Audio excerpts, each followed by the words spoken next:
북한이 명확한 이유를 밝히지 않은 채 사흘째 군 통신선을 받지 않고 있습니다. 게다가 수중 핵 월해 시험을 강행했다고도 밝혀서 이번 달에 있을 각종 기념일을 앞두고 군사적 긴장 상태가 끌어올리고 있습니다. 네, 관련한 내용들 두 분 전문가와 함께 짚어보겠습니다. 문성묵 한국국가전략연구원 통일전략센터장, 박원곤 이화여대 북한학과 교수 나오셨습니다. 어서 오십시오. 두분 어서 오십시오. 안녕하십니까? 안녕하십니까.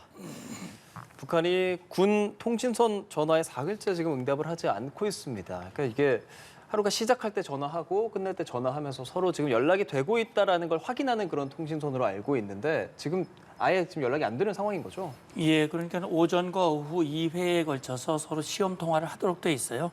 특별한 일이 없더라도 아침과 저녁에 시험 통화를 통해서 이 통신선이 제대로 가동되고 있는지 여부를 확인하는 거거든요. 예. 그건 이미 남북 간에 합의해서 그렇게 하고 있는 것인데 이 군통신선은 남북 간의 철도도로 연결하는 과정에서 제가 실무회담에서 합의한 군 합의에 의해서 이제 통신선이 연결이 됐었는데 사실 그동안 북한이 이 통신선을 물론 뭐 기술적인 문제로 통화가 안 된 경우들도 있었지만 대체로 보면 우리 측에 뭔가 불만이 있을 경우 우리 측을 좀 골탕 먹이려고 하는 그런 이유로 그동안 중단됐던 경우들이 여러 번 있었어요. 그렇죠. 특히 뭐 최근 기억하는 것만 해도 2020년 북한이 우리 이 연락사무소. 탈북단체 전단 살포를 문제 삼으면서 연락사무소 폭파 직전에 이 통신선부터 차단을 했거든요. 그래서 북한이 마치 이 통신선을 우리 남측에다 뭔가 시혜를 베푸는 그런 걸로 착각을 하고 있어요. 이걸 통해서 북한이 얻는 이익들이 적지 않음에도 불구하고 그런 식으로 하고 있는데 지금 3일 동안 이게 안 되는 것이 과연 기술적인 문제인지 뭐 예를 들어서 최근에 뭐 태풍이 불었다든지 장마가 졌다든지 그러면 그런 게 의심이 되는데 지금 보면 군통신선과 남북 연락선이 동시에 안 되고 있거든요. 이런 걸로 봤을 때는 뭔가 다른 정치적인 이유가 더 많지 않을까라는 게 제 추정입니다. 예, 박원곤 교수님. 사실 우리가 추정할 수 있는 이유들이 상당히 많죠. 지금 북한이 우리 혹은 미군에 불만을 갖고 있는 것들이 좀 있으니까요. 어떤 것들이 있을까요? 그 최근에 있었던 한미 연합훈련도 있었고 니미츠 항공모함이 들어왔던 거 있었고요. 그리고 우리 정부가 드디어 2015년 인권법에 따라서 북한 인권에 대한 보고서가 공개 보고서가 나왔고 뭐 그런 것들이 북한은 늘 자신들의 적대시 정책이다라고 얘기를 하고 있습니다. 다만 이 통신선 같은 경우에는 우리 문 센터장님 말씀하신 것처럼 이 통신선이 두 종류가 있죠. 원래 남북 공동연락사무소의 통신선 이 있었는데 그건 2020년 6월에 북한이 그걸 완전히 폭파해 버려갖고 지금은 이 어쨌든 간에 그 직통 전화 형태로 있고요. 군은 동해와 서해가 있는데 이게 다 작동을 안 하고 있다. 그러니까 이 대신에 그 뭐 남북 공동 연락 사무소의 직통선 같은 경우에는 주말에는 원래 확인을 안 합니다. 그렇지만 군 같은 경우는 주말에도 확인을 하도록 돼 있거든요. 그런데 오늘 어저께 다 그쪽에서 대답이 없었다라는 거고요.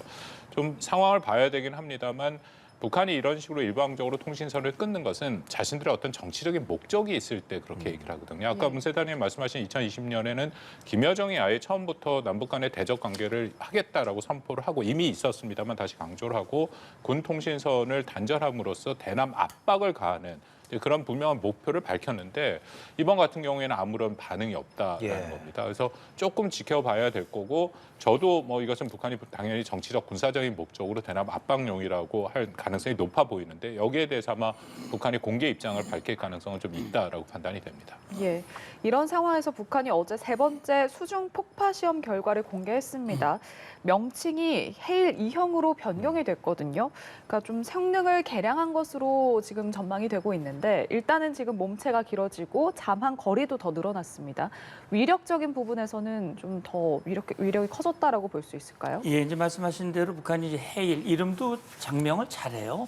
그래서 그 장명을 통해서 관심을 불러일으키고 그걸 통해서 아주 대단히 그 아주 위협적인 무기인 것 같이 그렇게 이제 이름을 명명을 했어요. 뭐 화살, 화산, 헤일 뭐 이런 식으로 최근에 나온 무기들이 그런 명명을 했는데 헤일, 헤일1, 헤일2 이런 식으로 보니까는 3월 24일 날 헤일을 1차, 28일 날 헤일1 그다음에 이제 8일 날 발표한 게 이제 헤일2인데 말씀해 주신 대로 거리도 길어졌고요. 잠항 시간도 길어졌습니다.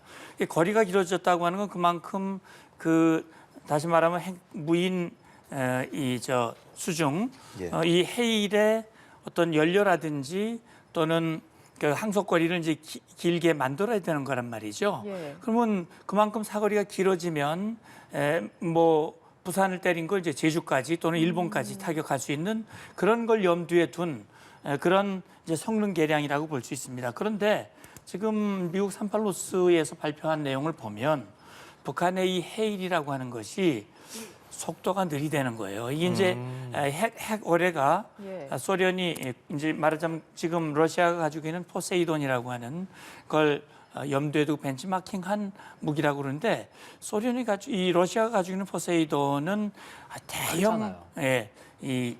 대형이고요. 그다음에 거기 원자로가 있어가지고 무한정 갈 수 있는 것이고요. 그 위력도 뭐 이건 뭐 100, 200메가톤 어마어마한 위력을 가지고 있는데 예. 거기에 비하면 북한이 지금 공개했다고 하는 것은 크기도 작고 그다음에 추진체도 전기 또는 디젤 이런 것들이 탑재되어 있기 때문에 중요한 것은 속도가 우선 느리다고 하는 것. 예. 그다음에 두 번째는 우리 한미가 가지고 있는 대잠 그런 이 능력에 포착이 돼가지고 사실 원하는 목표를 정확하게 자기 원하는 그 타격하기가 상당히 제한될 수밖에 없다는 것. 그렇죠. 그다음에 북한이 6번 핵실험을 했는데 예. 그 6번 핵실험했던 그 위력을 보면 메가톤급 그렇게 나오기가 어렵거든요. 물론 자기들이 수소폭탄 실험을 했다고 얘기를 했지만 이러저러한 일들로 봤을 때는 북한이 지금 공개한 해일 1, 2 이런 것들이 성능 개량은 조금씩 이루어지고는 있지만 예.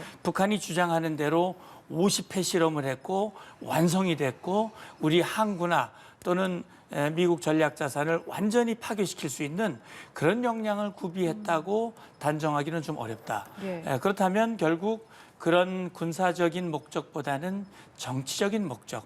다시 말해 우리는 모든 능력을 가지고 있고 미국이 전략 자산을 전개해서 한국을 돕는다면 그걸 완전히 자기들이 가지고 있는 무기로 파괴할 수 있다는 역량을 내외에 과시하고자 하는 그런 뜻이 좀 더 많지 않겠느냐. 이게 지금 전문가들의 분석이라고 생각합니다. 예, 개량했다는 점 그리고 그 한계점까지 이렇게 짚어주셨는데 뭐 얼마 전에 니미츠함 들어오면서 대잠 훈련도 한미일이 같이 하고 있는 상황이기 때문에 과연 이게 얼만큼 우리가 위협적으로 봐야 하는 걸까? 지금 이번 2형으로 개발된 상황들이 어떻게 좀 봐야 될까요, 교수님? 뭐 저도 큰 틀에서는 우리 문 센터장의 말씀에 동의를 합니다. 예. 아직 실전 능력을 확실히 밝히지는 못했다라고 판단이 되고 특히 북한이 작년 3월 24일부터 나타나는 현상 중에 하나가 자신들의 무기 체계를 굉장히 과시하고 과장하는 모습들, 예. 기만 행위들이 계속 있기 때문에 우리가 이것을 100% 믿는 것은 매우 조심스럽기 때문에 철저한 분석이 필요하다라고 생각을 합니다. 그럼에도 일단 북한의 발표만 놓고 얘기를 하면 해일이 있었고 해일 1형이 있었고 해일 2형이 있었는데 이 매번 이 해일의 2형까지 가면서 자신들의 발표에 따르면 분명히 성능이 향상된 것은 맞습니다. 예. 특히 해일 1형과 2형 사이에 차이는 이 거리가 차이가 나는데요. 해일 1형 같은 건 600km고 해일 2형은 1000km를 갔다. 예. 1000km라는 것은 북한에서 만약에 그것을 쐈다면은 동해를 완전히 우회해서 남해까지로 와서 공격할 수 있는 그런 상황이거든요. 근데 그 의미는 동해로 우리가 하는 이제 잠수함 작전 같은 게 거기에 하더라도 그걸 피해갈 수 있다라는 이제 그런 정치적인 의미를 갖고 있고요. 두 번째는 이것이 뭐 어뢰긴 하지만 잠수정이 아니라 일반 수상함을 통해서 가고 그리고 일정 수준 수상하면서 바다에서 이것을 다시 투사할 수 있다라고 얘기를 하니까 1000km 거리면 일정 수준 나간다면 이게 괌까지도 공격이 가능할 수 있다. 그것도 역시 북한이 노리고 있는 어떤 정치적인 목적이다라고 판단이 되고요. 세 번째는 이것을 통해서 북한이 하고자 하는 것은 이게 해일뿐만 아니라 북한이 2019년 이후에 지금까지 한 20개 가까운 새로운 무기 체계들을 보여줬습니다. 대부분 미사일 이걸 포함해서요. 그렇게 다양한 미사일을 보여주고 플랫폼을 다양한다는 것은 그만큼 한미가 대응할 수 있는 비용을 훨씬 더 많이 내게 만드는 것이거든요. 그러니까 이것이 해일이 뭐 여전히 좀 기술적인 진보에 대해서 문제점이 있긴 합니다만 그래도 한미가 여기에 대해서 대응을 해야 되는 것은 맞습니다. 그만큼 한미의 자산이 더 많이 들어가야 되는 거고 비용이 많이 들어가게 되는 거죠. 그것을 통해서 북한은 자신들의 핵의 능력이 계속 고도화되고 결국 한미가 갖고 있는 것으로 막지 못한다라는 이제 그런 메시지들과 일종의 그런 자신들의 능력을 계속 보여주고 있는 그런 형태다라고 판단이 됩니다. 예. 오늘은 김정일 국방위원장 추대 30주년이고 그리고 다가오는 15일이 김일성 주석 생일 태양절입니다. 이 태양절을 앞두고 그동안 북한이 태양절에 내부 결속이라든지 대외적으로 과시를 하기 위해서 대규모 열병식을 좀 열어왔었는데 지난해에는 열병식 없이 축하 행사만 있었거든요. 올해는 어떻게 전망하고 계신지요? 네, 물론 이제 북한이 그런 중요한 계기 때마다 대규모 열병식을 열고 그걸 통해서 최고 지도자에 대한 충성심, 결속 이런 계기로 삼아왔던 건 맞습니다. 대개 보면 북한 행태를 보면 이제 정주년에 주로 했어요. 정주년이라고 하는 것은 5년, 10년. 그래서 소위 말하는 꺾어지는 해 이렇게 얘기를 했는데 예. 지금 보면 이 김일성의 생일은 이번에 111회예요. 예. 김일성이가 1912년생이거든요. 예. 그렇기 때문에 지금 111회입니다. 그럼 정주년 개념이나 꺾어지는 해 개념으로 보면 해당되지는 않아요. 그래요? 예. 그렇기 때문에 그리고 또 대규모 열병식을 하려면 사전에 준비를 해야 되거든요. 대개 보면 북한이 준비하는 장소가 대략 일정하기 때문에 예. 그런 이 준비 동향들이 포착이 되지는 않았어요. 예. 그렇기 때문에 지금 사실 오늘이 이제 9일입니까? 예. 그러니까 날짜가 며칠 남지 않았기 때문에 아마 대규모의 열병식 이런 형태가 되기는 아마 쉽지 않을 거라고 생각이 되고 예. 이제 김정일 이 국방위원장 추대 30주년 그러니까 1993년 이제 오늘 김정일이 이제 국방위원장으로 추대가 됐는데 맞아요. 예. 선군 정치를 강조했잖아요. 군을 앞세우는 정치를 했어요. 워낙 어려웠기 때문에 군을 앞세워서 이제 했지만 사실 그게 성공하지 못했죠.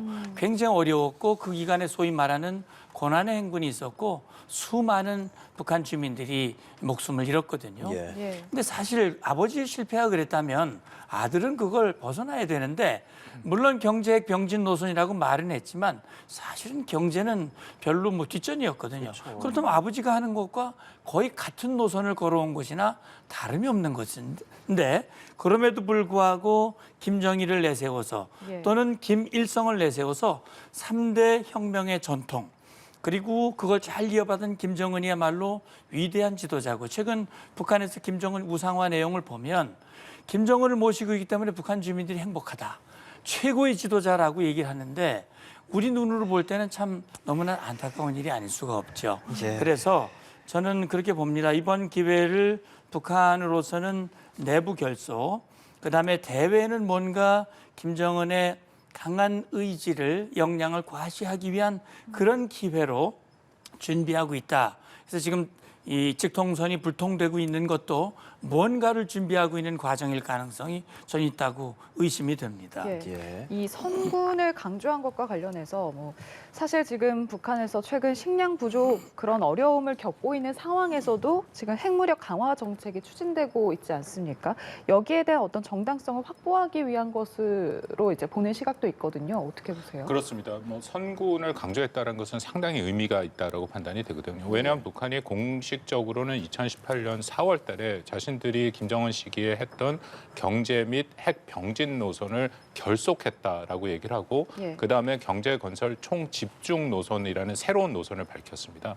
그리고 나서 2019년 12월에 7기 4차 전원회의를 통해서 정면 돌파전이라는 것을 선포를 했는데요. 예. 이거는 노선이냐 아니냐에 대해서 약간의 그 논쟁은 있습니다만 전체적으로 노선의 형태는 보이고는 있습니다. 그럼 그렇다면 이 시점에 선군을 다시 얘기했다. 그리고 노동신문에 나온 선군의 얘기를 들어보면요. 예. 현재 상황과 30년 전의 상황을 거의 비슷하게 같은 단어로 얘기를 하고 있습니다. 지금도 북한에서 계속 나오고 있는 것이 김정은의 입에서 직접 얘기가 나왔습니다만 매우 엄혹한 실현의 시기다라고 얘기를 하는데 30년 전도 똑같이 노동신문에 그렇게 얘기를 하고 있고요. 예. 그 당시와 지금도 똑같은 표현을 쓰는 또 다른 것은 반공화국 압살 책동이 벌어지고 있다. 그렇기 때문에 우리는 군을 통해서 이 문제를 돌파해야 된다라는 얘기를 하고 있다라는 겁니다. 그렇다면 이 어떤 노선이 공식적으로 북한에서 발표는 되지 않았지만 사실상 선군 노선을 가고 있는 모습은 우리가 확인을 하고 특히 선군 중에도 핵을 앞세우는 선핵 노선이 되는 것이죠. 그렇다면은 그 전에 북한이 말했던 경제 건설 총집중 노선, 예. 경제를 앞서는 것은 확실히 뒤로 밀려 있다. 그렇게 볼 수 있는 것이고요. 그럼 매우 공격적인 그리고 급진적인 노선으로 과거로 회귀하고 있는 모습이 다시 한번 확인됐다. 그렇게 생각이 됩니다. 실질적으로 현재 북한이 선군 노선을 걷고 있는 것이다라는 분석이신데 이제 중요한 건 뭐 한미 정상회담도 남아 있고요. 아까 말씀해 주신 뭐 그런 태양절 같은 것들 중요한 상황들이 있기 때문에 이 상황에서 이 선군을 앞세운 또 다른 도발 좀 저희가 생각할 만한 게 어떤 게 있을까요? 그렇습니다. 선군에서 특히 선핵, 그러니까 모든 종류의 핵을 지금 다 보여주고 있는 거고요. 예. 북한이 앞으로도 지금도 그렇고 계속해서 자신들이 갖고 있는 핵 능력을 더 고도화하는 모습을 보여줄 것입니다. 물론 이전에 그 한미가 그 연합훈련을 할 때랑 지금이랑은 조금 차이는 있습니다. 연합훈련 할 때는 북한이 도발을 하면서 계속하는 것이 이것이 자신들의 시험 발사가 아닌 훈련이다. 훈련, 실전을 염두에 두고 있고 실전 배치된 그런 무기 체계를 활용하는 훈련 연습이다라고 노동신문의 그 유명한 동태관이 직접 그렇게 글을 쓰기도 했었고요. 그리고 나서 보여주는 것은 이번에는 화성 해일 2형 같이 시험 발사라고 하는데 그러니까 그렇다면 앞으로 보여줄 것들은 자신들이 개발하고 있는 무기 체계 또 실전 배치하고 있는 무기 체계를 계속해서 보여줄 가능성은 매우 높고요. 예. 이것을 또한 북한 주민들한테 알림으로써 김정은의 일종의 업적으로 삼고 가는 모습은 있습니다. 이제 문제는 우리가 다 알다시피 그리고 뭐 다 국제사회에서 다 일정 수준 공개된 것처럼 북한의 내부 사정이 매우 어렵고 특히 경제가 어려운 이 상황에서 얼마만큼 이런 식의 긴장을 극도로 고조시키는 형상으로 갈 수 있을 것이냐. 이것은 일종의 소모전 형태이기 때문에 북한도 굉장히 많은 이 자원과 물자를 써야 되는 거거든요. 그래서 저는 북한이 단기적으로 일종의 그 속도전을 하고 있는데 이것은 뭐 북한이 늘 말하는 것처럼 보여줬던 것처럼 일종의 벼랑 끝으로 몰아붙인 후에 뭔가 국면 전환을 할 그럴 가능성도 완전히 배제할 수는 없다라고 생각이 됩니다. 이런 선군 말씀해 주신 선핵을 앞서고 있는 북한이면 우리는 당연히 방어에 대해서 생각할 수밖에 없거든요. 우리는 현재 뭐 핵을 갖고 있는 건 아니니까요. 미국이 갖고 있는 핵 우산이라고 할 수 있는 것들. 미국이 또 낸 것이 북한의 위협을 억제하기 위해서 3대 핵 전력을 현대화하고 있다라는 보도도 나왔습니다. 어떤 내용입니까?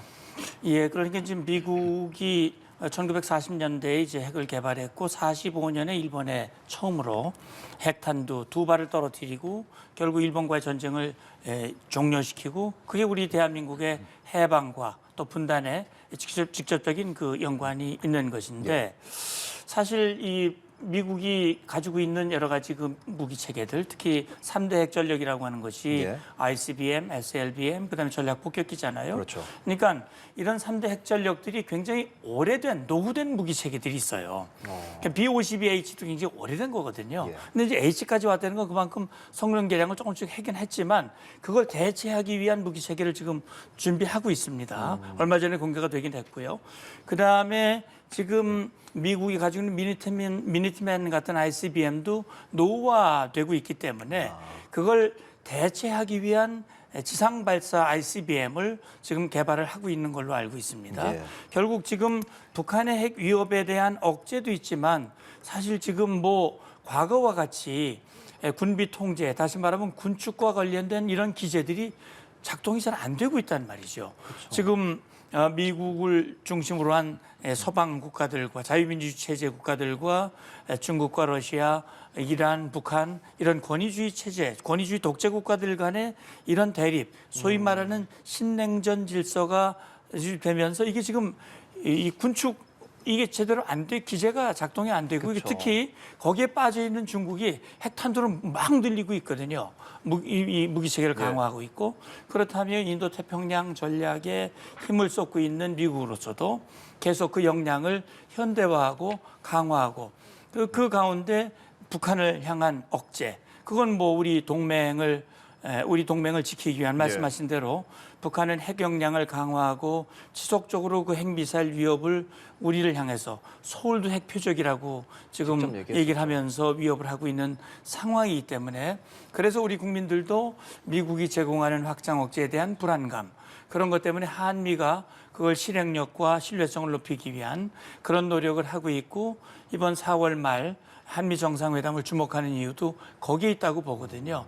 그래서 지금으로서는 북한의 핵미사일 위협으로부터 우리 대한민국의 안보를 공고히 하는 것이 사실 1차적인 과제라고 볼 수 있습니다. 예. 클린턴 전 미국 대통령이 최근에 인터뷰에서 재임 시절에 추진했던 우크라이나 핵 포기와 관련해서 좀 의미 있는 언급을 했는데요.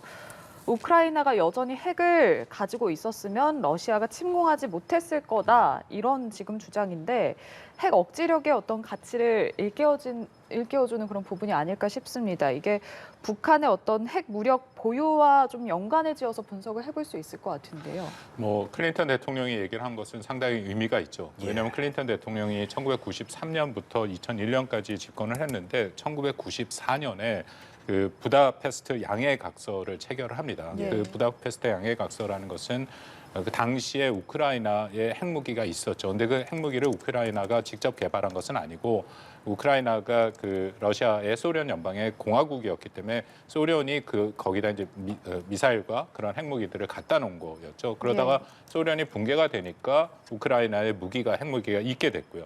그래서 당시에 클린턴 대통령이랑 그 보리스 옐친 러시아 대통령과 또 우크라이나 대통령이 모여서 이제 우크라이나의 핵을 제거하는 대신에 그들에게 안전 보장을 해주겠다 하는 것이 부다페스트 양해각서입니다. 거기에는 네. 러시아와 영국 그리고 미국 등이 같이 그 양해각서에 보장을 하는 그런 협정에 서명을 했죠. 근데 클린턴 대통령이 그런 역사적인 사실을 놓고 다시 돌이켜보고 인터뷰를 했는데 그 인터뷰 중에 제가 가장 와닿는 것 중에 하나가 당시에 직접 그 상황을 봤으니까. 근데 우크라이나가 핵을 포기하기를 원치를 안 했대요. 왜냐하면 이 러시아가 팽창주의를 보여 가능성이 있기 때문에 그것으로부터 자신들을 보호하기 위해서는 핵이 필요하다라는 얘기를 했었는데 이제 클린턴 대통령이 설득을 해서 어쨌든 우크라이나 핵을 제거하는 거. 그러니까 지금 상황에서 보면은 그것이 참 가슴 아픈 일이다. 이제 그런 얘기를 하게 된 거거든요. 그러니까 이 우크라이나 전쟁이 핵 확산에 대해서 미치는 영향은 굉장히 큽니다.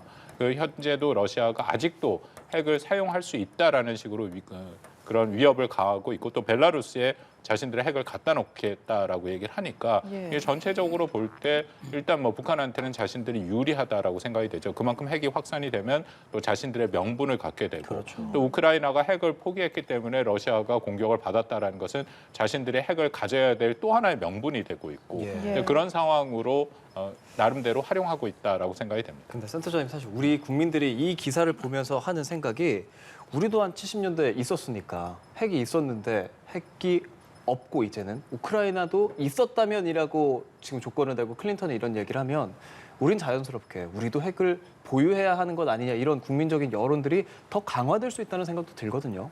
예, 그러니까 이제 우크라이나 상황과 우리 대한민국의 상황은 비슷한 점도 있지만 다른 점도 있거든요. 예. 말씀하신 대로 1991년까지 우리 한반도에 전술핵 무기가 있었어요. 그렇죠. 미국이 배치한 전술핵 무기가 있었지만 그때 당시에 북한과 한반도 비핵화 공동선언을 협상하고 있었고 그때 북한이 그런 요구를 했죠. 우리에게 비핵화 요구하지 마라. 남한에는 핵무기가 있는데 남한에는 핵무기를 철수하면 우리가 비핵화 선언에 서명해 줄 수 있다. 결국 그렇게 해서 전술핵 무기가 철수되고 북한이 비핵화 선언에 서명을 했지만 그건 가짜 서명이거든요. 그걸 서명하는 과정에서도 핵을 계속 개발하고 있었으니까 이제 그로부터 벌써 30여 년이 흘렀습니다.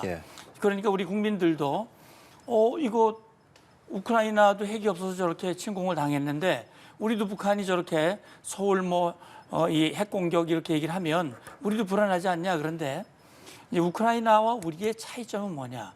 우크라이나 나토의 동맹이 아니었어요. 물론 부다페스트 양해각서에 있었습니다만 동맹이 아니었고요. 그래서 이런 얘기는 있습니다. 만약에 키이우에 미군 1개 중대 정도 규모라도 키이우에 주둔을 하고 있었다면 과연 푸틴이 우크라이나를 침공할 수 있겠느냐? 아마 어려웠을 것이다. 이런 얘기예요. 주한미군 사령관 연합사령관이 그런 얘기를 했습니다. 북한 우리 이제 정전협정 체결한 지 70년이 됐어요. 북한이 70년 동안 재침을 못했습니다.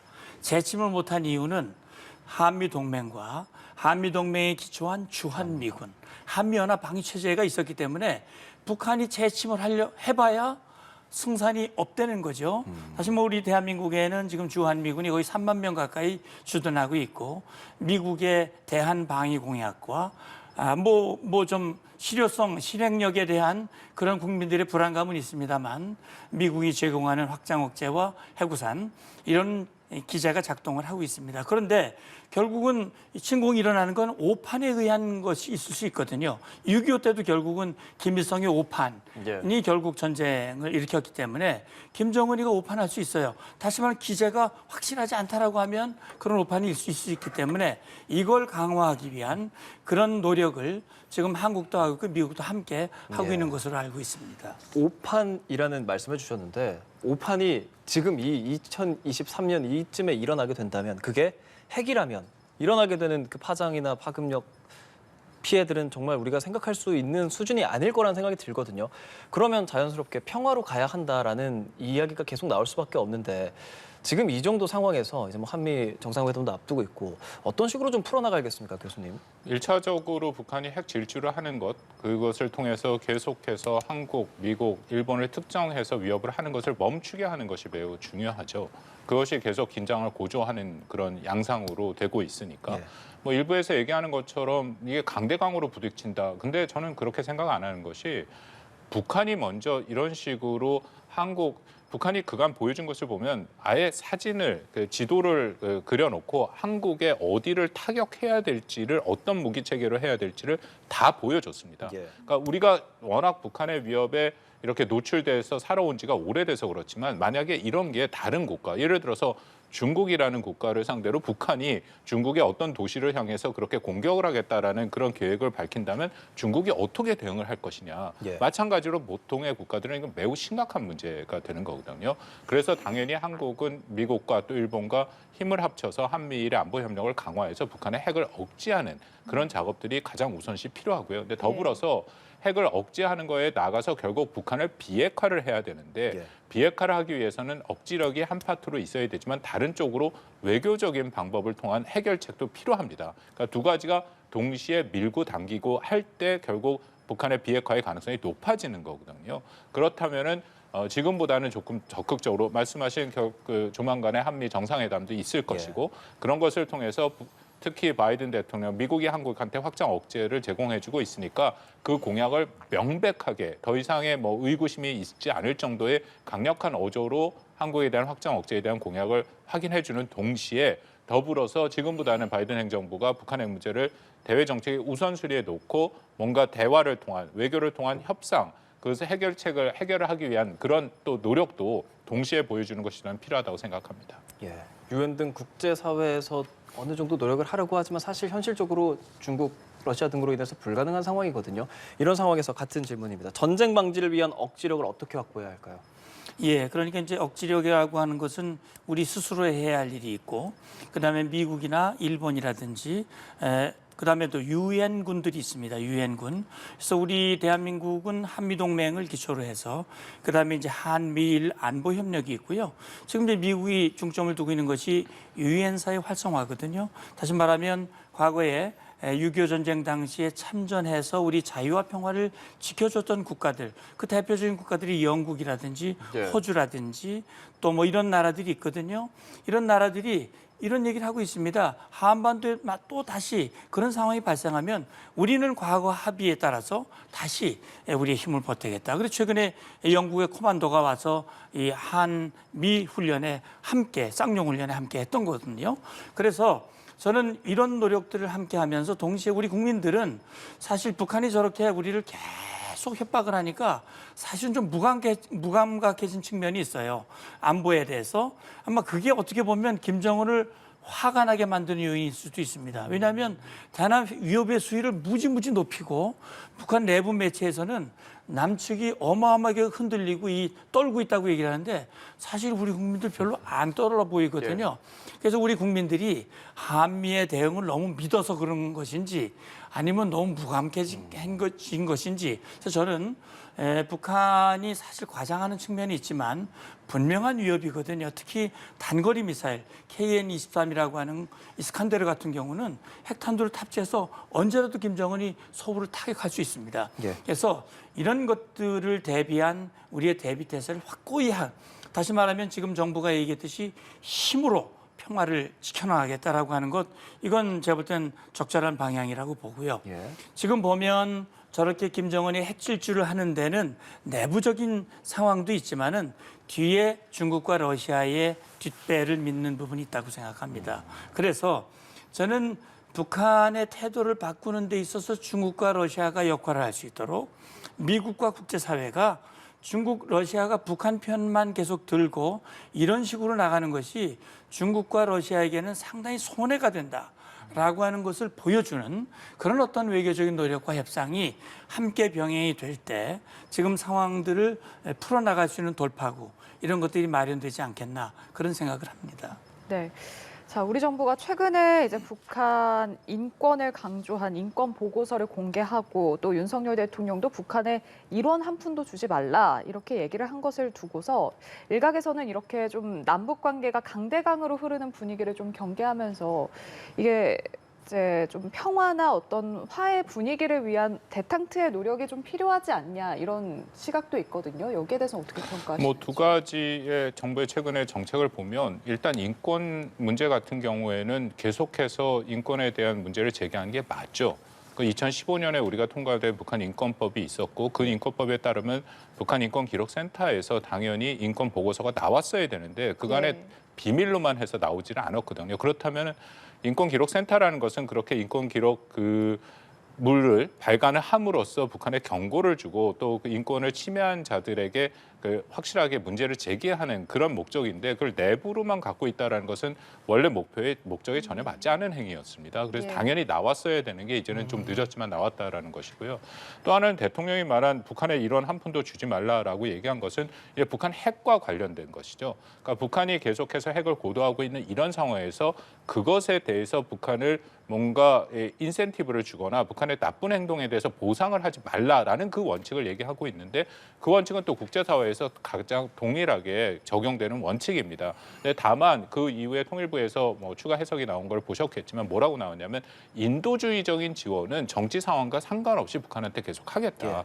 끊임없이 그 얘기는 하고 있고 특히 북한이 어쨌든 중국과의 교류 또 외부 세계와 경제적인 생활 교류를 정상적으로 하기 위해서는 백신이 필요하고 방역 협력이 필요한 거거든요. 거기에 대해서는 한국과 미국이 꾸준하게 백신 협력, 방역 협력을 하겠다라고 얘기를 하는데 그것을 거부하고 있는 것은 사실 북한의 입장이다라는 거죠.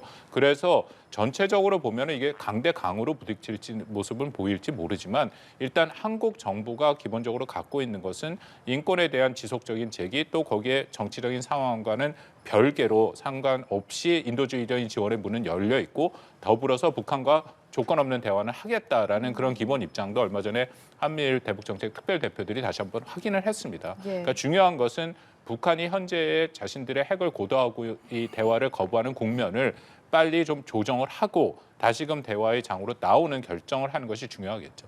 예. 문 센터장님 어떻게 보시는지? 예, 지금 뭐 저는 박 교수님 말씀에 전적으로 동의합니다.